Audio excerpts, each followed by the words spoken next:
Hello,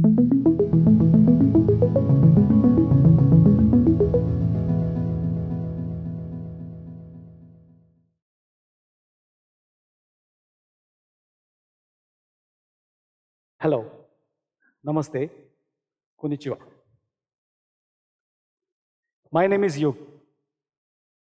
I have been living in Japan for 24 years now, and it's been an amazing journey so far.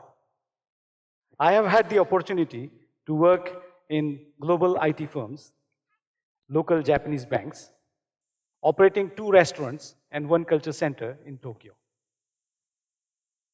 My foray in social work, then a tenure as an assemblyman, and currently working as a bureaucrat, has been an incredible experience in Japan. I feel proud in saying that I am one of the most successful immigrants in Japan. So please let me share the story of this journey with you guys. I was born in a small village near Mumbai in 1977. I grew up in a beautiful and peaceful countryside, just like this, with paddy fields and cattle, a scenic dam in between 2 mountains, with a small, beautiful temple on the top of one. I completed my schooling from a good national school that ignited my enthusiasm. In my childhood, I enjoyed everything from academics, sports, languages, to co-curricular activities, student leadership, and Boy Scouts. During my university years, I learned Japanese language alongside physics, mathematics, and information technology.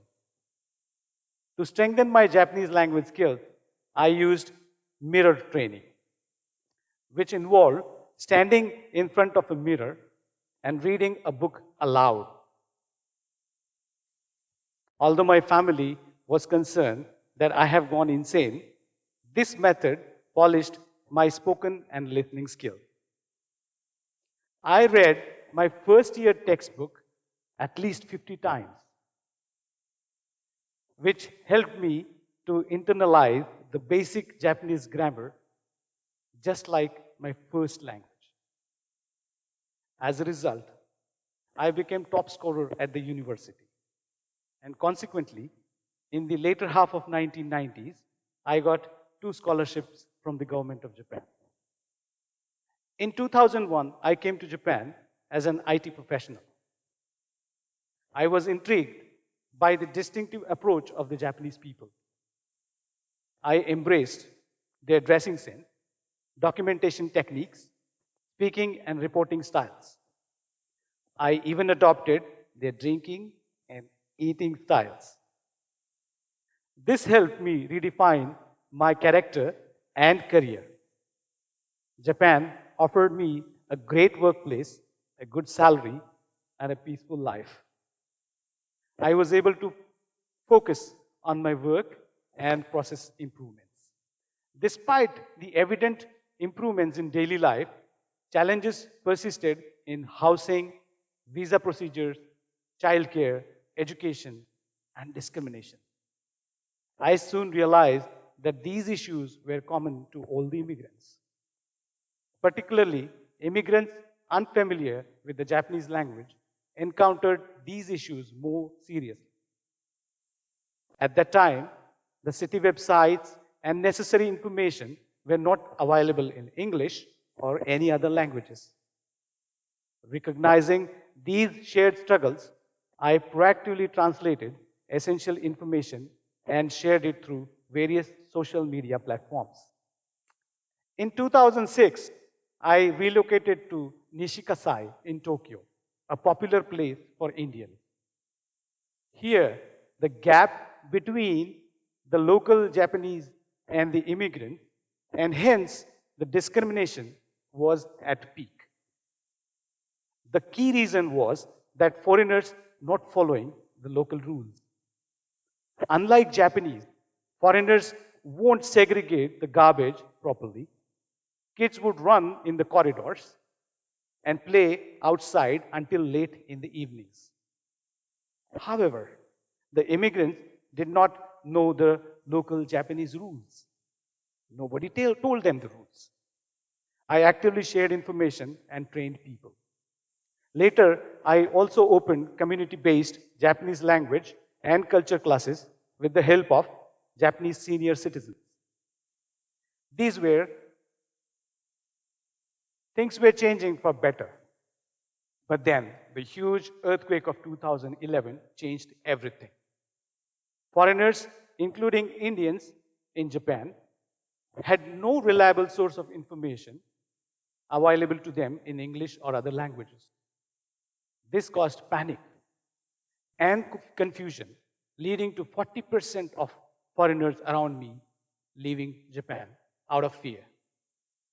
And when a new batch of people came back to Japan, again, they had little or no knowledge of Japan and needed to be trained.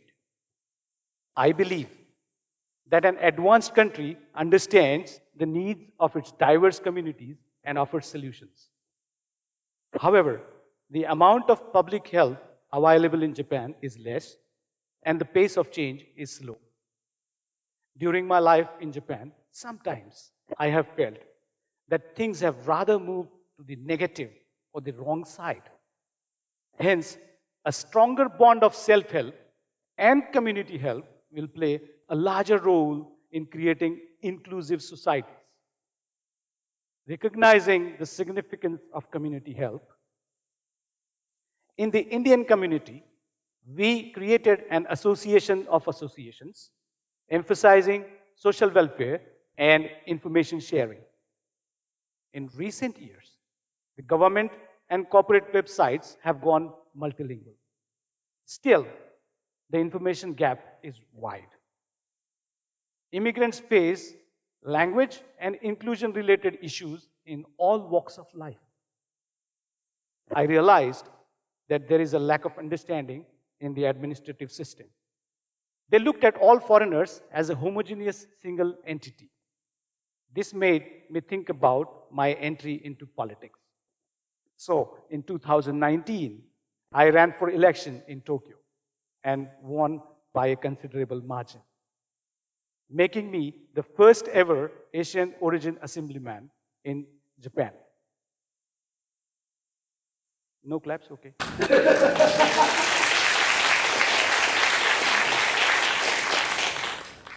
As a politician, I focused on two key areas: inclusion and educational reforms. Today, I work in the Education Board of Ibaraki Prefecture as a gazetted officer and the first ever foreign origin public school principal in Japan. We aim to bring an international and practical approach to school education. And we believe that by implementing some new methods in the school, we can help create a new generation that embraces diversity and is prepared to face global competition. The number of immigrants in Japan is rapidly increasing, but there is still so many problems unresolved. If these problems are left unattended, the issues will only become more stringent over time. Challenges in immigration and other policies, and ambiguity in the kind of people Japan wants, need immediate solutions.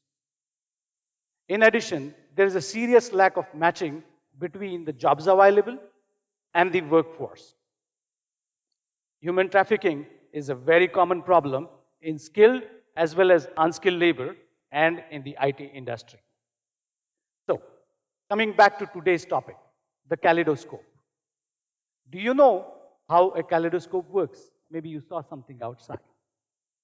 A kaleidoscope has multiple mirrors that create multiple images of objects inside. When you rotate the kaleidoscope, the objects move to form multiple patterns. Society is also the same. Small differences in strategies, policies, and actions create various trends in the societies and communities. We need to observe these trends to find the optimum pattern of a society. So let's look through the Kaleidoscope for Japan and think about the best pattern. In conclusion, Japan's population is declining and aging. There is a shortage of workforce on one side and large number of jobless on the other side. So there is a shortage of people and there is also a shortage of skills. I believe Japan's education needs an overhaul so as to produce people with right skills, complemented by the judicious integration of skilled immigrants as an imperative for sustainable growth of Japan. It's high time Japan unleashed the optimum pattern from its own kaleidoscope. You can read the further story in my biography, which will be released soon. Time being, thank you. Sayonara. Namaste. Arigatou gozaimashita.